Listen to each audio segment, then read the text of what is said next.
বলো এবার। বলছি ওটা হয়েছে কি বলতো, ও 2টো অব্দি পেশেন্ট দেখেছে, ঠিক আছে। মানে রাত্রে পেশেন্ট দুটো? রাত্রি 2টো, ঠিক আছে। আচ্ছা। 2টো অব্দি পেশেন্ট দেখেছে, দেখে রুমে এসে অনলাইনে অর্ডার করে 4জন বন্ধু মিলে খেয়েছে, ডিনার হুম করেছে। হুম করে ও খুব টায়ার্ড ছিল, যেহেতু 36 ঘন্টা ডিউটি ছিল, হুম টায়ার্ড ছিল। ও কি করেছে, ওই সেমিনার রুমে গিয়ে হুম শুয়ে পড়েছে একটা রেড কালারের ব্ল্যাঙ্কেট ঢাকা দিয়ে। হুম। কিন্তু তারপরে মানে সেমিনার রুমে এমনি কি তোমাদের ওরকম সেমিনার রুমে টুমে ঘুমানো হয়? মানে আমি যদিও কোনো আইডিয়া নেই, ওই জন্য জিজ্ঞেস করছি। না, এবার একটা রেসিডেন্টাল ডক্টর রুমস থাকে, আচ্ছা। বুঝতে পেরেছিস, তারপরেও সেমিনার থাকে। এবার হুম। সেমিনারে একটা বেড থাকে, আর আচ্ছা ডক্টরস রুমে 2-3টে, যেরকম বড় ঘর হবে সেরকম বেড পাতা থাকে। আচ্ছা আচ্ছা। মেনলি ডক্টরস রুমে শোয়ার কথা, ঠিক আছে। হুম হয়েছিল কি, ওকে বডিটা পাওয়া গেছে সেমিনার রুমে, হুম কিন্তু ঘুমাচ্ছিল ডক্টরস রুমে। যে রুমটা তোর এখন ভাঙা হয়েছে, দেখেছিস রুমটা ভেঙেছে, হুম হুম হুম হুম, একটা ভিডিও ঠিক দেখছিলাম। বাথরুমের পাশেই, হুম ঠিক আছে। মানে বাথরুমটাকে অজুহাত দিয়ে হুম ওই রুমের দেয়ালটা ভেঙে দিয়েছে। অ্যাকচুয়াল কাণ্ডটা ঘটেছে তোর ইয়েতে, ওই রুমটার ভেতরে, ডক্টর রুমে? ডক্টরস রুমে। ডক্টরস রুমেটা ঘটনাটা ঘটেছে, ওই বডিটাকে তো ডক্টর ধস্তাধস্তি। রুমে ওই দিন আর কেউ ছিল না, খালি মানে অনলি ওই দিদিটাই ঘুমোচ্ছিল? হ্যাঁ, এবার তোকে আমি বলি, অন কলে নিশ্চয়ই একজন থাকবে না, হুম ওর জুনিয়র সিনিয়র মিলে থাকে। এমনকি থার্ড ইয়ার একজন থাকবে, সেকেন্ড ইয়ার একজন থাকবে, হুম প্লাস ফার্স্ট ইয়ারের ইন্টার্নশিপরা যারা থাকে তারা ইন্টার্নরা থাকে। হুম আর চেস্ট এমন একটা ওয়ার্ড হচ্ছে, কোভিড এর পর থেকে প্রায় হামেশাই সবার শ্বাসকষ্ট হচ্ছে, মানে আসছে মানেই শ্বাসকষ্ট হচ্ছে। হুম আর চেস্ট ওয়ার্ড আর চেস্ট মেডিসিন দুটোই হুম পাশাপাশি ওয়ার্ড, হুম ঠিক আছে। হুম। তো কেউ কি শুনতে পায়নি? কেউ শুনতে পায়নি। হ্যাঁ, ওটাই তো আমি ওই দিনকে ওটাই ভাবছিলাম এবার যে। দেখ, ধস্তাধস্তি করাতে একটা নিশ্চয়ই চিৎকার হয়, একটা ভাইলেন্ট হয়, হুম হুম বুঝতে পেরেছিস। হুম তারপরে আবার কি, যে 4জন ওর সাথে খেয়েছে তারা কোথায়, তারা কেন মিডিয়ার সামনে আসছে না? হুম। তাই ঠিকই তো, তো। তারা কেন আসছে না? তোমার ওই দিন ডিউটি ছিল না রাতে? ওই দিনকে আমি নাইটে ডিউটি করছিলাম। আচ্ছা। আমি নাইটে ডিউটি করে এসেছি, আমার লাস্ট নাইট ছিল। তো হুম আমার তো 3 দিন নাইট থাকে, তিন হুম দিন নাইট থাকার পর লাস্ট নাইট ছিল। লাস্ট নাইটের পর বুধবার আমার লাস্ট নাইট, বুধবার রাতে ঘটনাটা ঘটেছে। হুম আমি বাড়িতে এসেছি, রীতিমতো বাড়িতে এসে শুয়ে পড়েছি।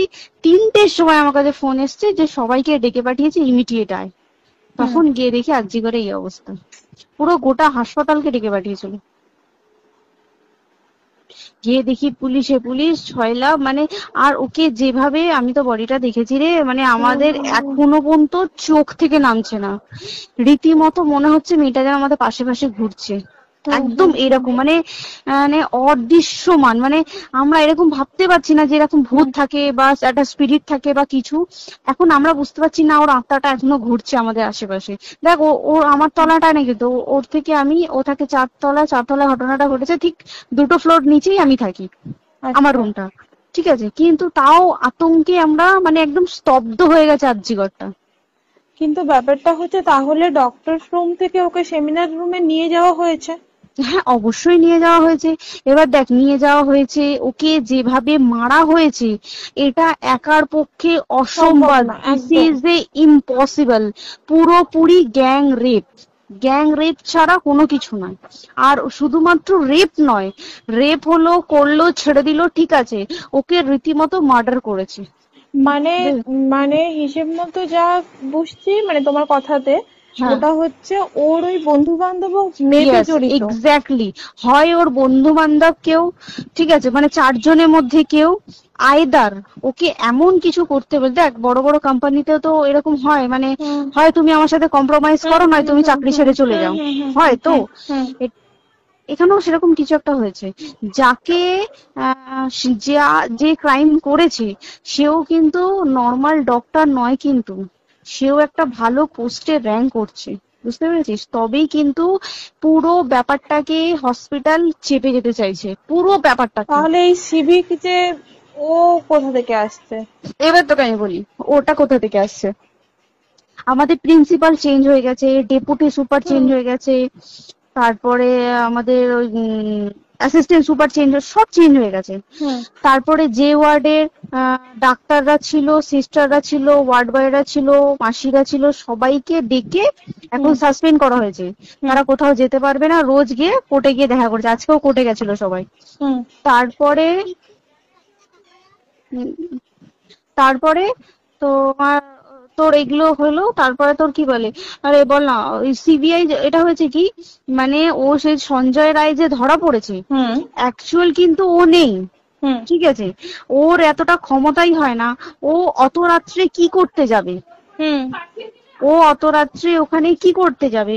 ও না পেশেন্ট, ও নাকি বলছে দালাল পেশেন্ট নিয়ে গেছে। তো পেশেন্ট নিয়ে যখন গেছে, দিদিটার রুমে যখন যাবে, নিশ্চয়ই দিদিটার রুমে কোনো কাগজপত্র দেখাতে যাবে। সেই অবস্থায় গিয়ে দেখে যে এরকম এরকম ঘটনা, তা ঝাঁপিয়ে পড়েছে ওর উপরে। হুম এরকম কিছু কি, তাও কিছু নয়, শুধু গেছে, দেখছে ড্রিঙ্ক অবস্থায়, ওকে ক্যামেরায় দেখা গেছে ড্রিঙ্ক অবস্থায় গেছে আর এসছে, এইটুকুই দেখা গেছে। তারপরে হচ্ছে কি, তোর অনেক রকম, এখানে অনেক রকম ব্যাপার আছে। যে দিনকে ঘটনাটা ঘটে তার ঠিক দুদিন পরে ওই সেমিনার বাথরুমের অজুহাত দিয়ে ডক্টর যে রুমের দেওয়ালটা আছে, ওই দেওয়ালটা ভেঙে দিয়েছে। কেন? প্রথমে ওকে বললো সুসাইড করেছে, আমাদের যখন ফার্স্ট খবর আছে তখন সুসাইড করেছে। হুম তারপরে যখন হসপিটালে যাই তখন গিয়ে শুনছি নাকি না, সুসাইড করেনি, এটা রেপ করেছে, রেপ করে মার্ডার করা হয়েছে। হুম বুঝতে পারলি, এখানে বিশাল বড় একটা গেম চলছে। আর আর যে ওর উপর কি রাগ ছিল মানে? হ্যাঁ হ্যাঁ হ্যাঁ হ্যাঁ হ্যাঁ হ্যাঁ, একদম আমি তো কি বললাম, শোন, তুই যদি কারোর সাথে কম্প্রোমাইজ করি তাহলে তোর পোস্ট বাড়বে, তুই কারোর সাথে কম্প্রোমাইজ করবি না তোকে মার্ডার করে দেবে। মানে মানে ওরকম টাইপের কিছু বলছো তো? এরকমই টাইপের কিছু একটা ছিল।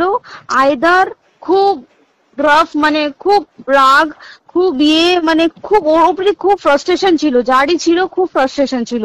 শুধু ওকে মারিনি রে, রীতিমতো মার্ডার করেছে। ওর যে ক্ল্যাচারটা ছিল, ওর আমি শুনেছি এটা। ওর ইউরিনের রাস্তায় ক্ল্যাচারটা ঢুকিয়ে দিয়েছে, তুই জানিস? মানে কি বলবো, মানে ওকে দেখা যাচ্ছে না, আমরা তো দেখেছি নিজের চোখে, ওকে দেখা যাচ্ছে না। মানে একটা মৃত্যু কতটা, মানে এই তো মানে প্রচন্ড কষ্ট পেয়ে একটা মেয়ে মারা গেল। আর ওর যে গলাটা চেপে ধরেছে, ওর ওই চেপে ধরাতে মানে এতটাই জোরে চেপে ধরেছে যে চোখ ফেটে রক্ত বেরিয়েছে। বুঝতে পেরেছিস? মানে কি বলতো, যদি ধরা পড়ে না, উচিত মানে যারা এটার সঙ্গে দায়ী না। আর এই যে সিবিআইটা হয়েছে, সিবিআইটা একমাত্র আমাদের জোরেতেই সিবিআইটা এসছে। মানে আমরা ওই সঞ্জয় রায় একার পক্ষে সম্ভব না এইসব। তারপরে পোস্টমর্টম রিপোর্টে তুই জানিস ওই আমাদের ভাজাইনা থেকে 150 গ্রাম স্পার্ম বেরিয়েছে। পোস্টমর্টম রিপোর্ট 150 গ্রাম স্পার্ম, মানে বুঝতে পারছিস? নট এ ক্যালকুলেটেড, মিনিমাম কম করে 6 থেকে 7 জন করেছে ওকে রেপ। ওই জন্যই তো আমরা এতটা বেশি ভাইলেন্ট হয়ে গেছি, বুঝতে পেরেছিস? আর তারপর দেখো, একটা মেয়ে তার কাজের জায়গাতেই ছিল, এমনটা নয় যে রাস্তাঘাটে কোনো বিপদ, তার কাজের জায়গাতেই সেফ নয়। শোন দেখ, বড় বড় কোম্পানিতে কি হয়, রুমের ভেতরে এগুলো হয়, মানে ধর রুমের ভেতরে হলো, যেমন কল সেন্টারে হয়, নাইট শিফটে হয়, এইগুলো একসেপ্টেবল। বাট হসপিটাল হচ্ছে এমন একটা এরিয়ার মতো একটা, হ্যাঁ, আরজি কর বলে না, যে কোনো হাসপাতালে কেউ যদি স্ব ইচ্ছায় কারোর সাথে রিলেশনশিপে গিয়ে করতে চায় সেটা আলাদা জিনিস, কিন্তু ঠিক আছে, কিন্তু কেউ কারো বিরুদ্ধে এইভাবে করতে পারে না রে। তুই জানিস না, মানে ওয়ার্ডে দেখ, কম বেশি আমরা সবাই ঘুমাই, কম বেশি আমরা সবাই জেগে থাকি, জেগে তো থাকি, তাতে কি কেউ শুনতে পায়নি? তার কি একদম ভাইলেন্স ছিল না? যদি কেউ না শুনতে পারে তাহলে ওর খাবারে কেউ কিছু মিশিয়েছিল, তাই কি না? সেটাও পোস্টমর্টম রিপোর্টে মানে লিক করছে না যে কেন খাবার ও তো খাবারটা খেয়েছিল, সেটা তো নিশ্চয়ই পেটেই ছিল, পেট থেকে তো বমি করে বের করে দেন, সেটা তো ফরেনসিক রিপোর্টে কিছু বলবে।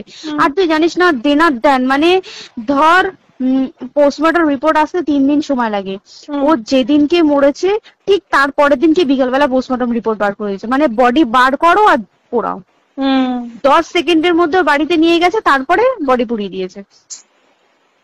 মানে কি বলবো, হসপিটাল, মমতা ব্যানার্জি, সবাই, মানে তৃণমূল প্রত্যেক সবাই এটাকে পুরোটাই, কেসটাকে চাপা দিতে চাইছে, পুরোটা।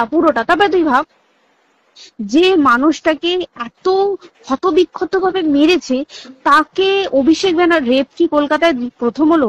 নয়, বিভিন্ন জায়গায় বিভিন্ন ভাবে রেপ হয়েছে, ধরা পড়েছে, ফাঁসি হ্যাঁ। হয়েছে কি জেল হয়েছে। হুম। অভিষেক বন্দ্যোপাধ্যায় কেন বললো জাস্ট এইট তোর কি বলে এনকাউন্টার করতে? মানে কি সঞ্জয়কে যদি এনকাউন্টার করে পুরো কেসটা চাপা পড়ে পুরো যাবে, কেসটা চাপা পড়ে যাবে একদম। স্টুডেন্টরা ঠান্ডা হয়ে যাবে, হুম হুম। আর আমরা সেটা মানবো না, আমরা সেটা হতেই দেব না। তাতে যদি চাকরি মানে আরজিকরটাকে সিল করতে হয় তাতেও আমরা রাজি আছি, সিল করে দেওয়া হোক আরজিকর, সিল করে দেবে মনে হচ্ছে যদি ঠিকঠাক ভাবে। এবার ওই জন্য আমাদের দাবিতে সিবিআই এসছে। এবার তুই একটা কথা বল, যখন দেখতে পাচ্ছে মমতা ব্যানার্জি যে কলকাতা পুলিশ আমাদের জন্য কিছু করতে পারছে না, আমরা কিছু মানতে পারছি না, 7 দিন ধরে বার করতে পারছে না, তাহলে সেটা 2-3 দিনের মধ্যে কেন হ্যান্ড ওভার করে দিল না? হুম, তাই তো। তাই কি না? তারপরে দেখ পিডব্লিউডি একটা লো পোস্টের মানুষ, মানে যারা ভাঙচুর করে, মানে সিমেন্টের যারা কাজ করে তাদেরকে পিডব্লিউডি বলে। হুম। এবার পিডব্লিউডির নিশ্চয়ই হায়ার অথরিটি থেকে অর্ডার এসছে তবেই ওরা গিয়ে ভেঙেছে। ওরা নিশ্চয়ই পাগল নয় দুম করে গিয়ে কোনো গভর্নমেন্ট প্রপার্টি ভেঙে দেবে। হুম। অর্ডারটা কে পাস করলো যে এখনই চেস্ট ওয়ার্ডটাকে ভাঙতে হলো? সিবিআই আসা পর্যন্ত অপেক্ষা করতে পারতো। কারণ আজকে অত বড় বিক্ষোভ হবার কারণ কি হচ্ছে? একটাই কারণ, যে মেয়েটি মারা গেছে ঠিক আছে, কিন্তু তাকে এত বেশি মলেস্ট করে, এত বেশি রেপ করে বা বেশি ওকে মেরেছে, তার কি কোনো প্রতিবাদ নেই? তুই কোথায় সেভ পাবি তুই আমাকে বল? তুই ধর চাকরি ছেড়ে আজকের সরকারি চাকরি ছেড়ে তুই প্রাইভেটে যাই, প্রাইভেটেও তো তাই একই অবস্থা, একদম একদম। প্রাইভেটেও একই অবস্থা। তুই কোনো চায়ের দোকান খুলে বসবি, অনার্সশিপে তুই বসলেও তাও এসে তো হাজার ছেলেরা থাকে, হাজার ছেলেরা টিজ করে, তুই কোথায় কি করবি? তাহলে আমাদের সেফটি কোথায়? আমাদের মুখ্যমন্ত্রী মমতা ব্যানার্জি সে একটা লেডি হয়ে তাহলে আমাদের কি সেফটি দিয়েছে? আমাদের কি লক্ষ্মী ভান্ডার দিলে this is a problem solve? পুরো মাসের আমাদের কি সব খরচা চলে যায় লক্ষ্মী ভান্ডারে? জানি না, আই ডোন্ট নো। মানে আমরা প্রচুর ক্ষেপে আছি, প্রচুর। মানে এর বিচার না চাওয়া পর্যন্ত তুই ভেবে চল কি এটা সলভ হবে না। আমরা মানে বিচার নিয়ে আমি 2 দিন ধরেই ভাবছিলাম তোমাকে ফোন করবো, কিন্তু মানে এটা ওটাতে হয়ে উঠছে না। আর তোমাকে তো আমি ওই দিন রাতেই হোয়াটসঅ্যাপ করলাম না, হ্যাঁ এবার হ্যাঁ তখনই না আমি ব্যাপারটা অতটা বুঝতে পারিনি। আর আমার তার পরের দিনই ভোরবেলা ডিউটি, হ্যাঁ, তো আমি খুব সাবধানে থাকিস রে, আর খুব বলো না। সাবধানে না না, থাকিস। হ্যাঁ তাই তো। এখন মানে তোমরাও সাবধানে থাকো সবাই। কি বলবো বল, কিছু বলার নেই। দেখ আমাদের মধ্যবিত্ত মানুষরা আমাদের চাকরি করে খেতেই হবে, সোজা কথা, একদম একদম। তাই কিনা বল? বাবা এত পুঁজি নেই যে বসে বসে খাবো, ঠিক আর আছে? সেই মেন্টালিটিও নেই, পুঁজি যদিও থাকে মেন্টালিটিও নেই। হ্যাঁ, বাবার পুঁজিতে খাবে। এবার একটা কথা তুই বল, চাকরিটা কোথায় গিয়ে করবো তুই একটা বল? কোন স্টেটে গিয়ে চাকরি করবো তুই আমাকে বল? ওই যেমন মানে এটা হয়তো আমার মা যেমন বাড়িতে থেকে 7টার মধ্যে ঢুকে যাও, দিদিকে তো ধরো অনেক রাত অব্দি 9:30 10টা অব্দি ল্যাবে থাকতেই হয় না। এবার তুই কি করবি বল, কি করবি? বলো তো, এখন কিছু করার আছে? দেখ ল্যাবেও তো সব ছেলেরা আছে, ছেলে আছে মেয়ে আছে, তুই কাকে বারণ করবি? তুই কাকে বিশ্বাস করবি? তুই বল, তুই ধর কলিগদের সাথে খেতে বসেছিস, ঠিক আছে, তোর টিফিনটা যদি কেউ চাইলো তুই তাকে না দিয়ে পারবি?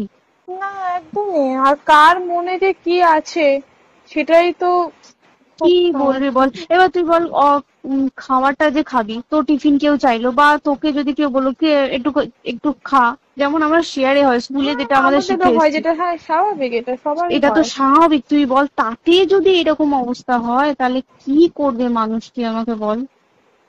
আজকেও তো তাই আমাদের দেখ না, 11টা থেকে আমাদের তোর ক্যান্ডেল দিয়ে হোয়াইট ড্রেস পরে সব শ্যামবাজারে একতা হবে। এখন আবার বৃষ্টি শুরু হয়েছে, কে জানে কি প্রচুর বৃষ্টি শুরু হলো, কি হবে জানি না। ঠিক আছে গো, টাটা।